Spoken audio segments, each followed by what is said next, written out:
AB fan நீங்கள் புதுசாக rewinding பண்ணுறீங்கன்னா காயில் இறக்கணும் ஒன்று கனெக்ஷன் போகிறது எப்படின்னு தெரியாது சிலருக்கு. அது வந்து தெரிஞ்சுக்கணுன்னா இப்போ பார்த்துங்க.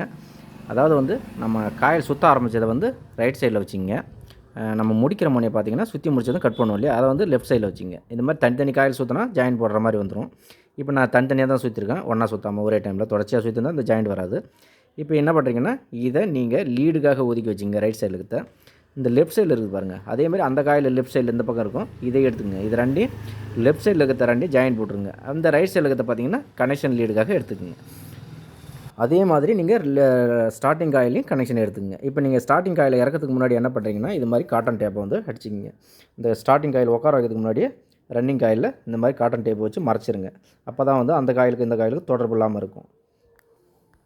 காட்டன் டேப்பை அடித்த பிறகு நீங்கள் ஆப்போசிட்டில் தான் உட்கார மாதிரி வரும். அதாவது ரன்னிங் உட்காந்த பிறகு ஸ்டார்டிங் காயில் வந்து இந்த பக்கமும் அந்த பக்கமும் உட்காரும். 2 காயிலையும் கவர் பண்ண மாதிரி தான் உட்காரும்.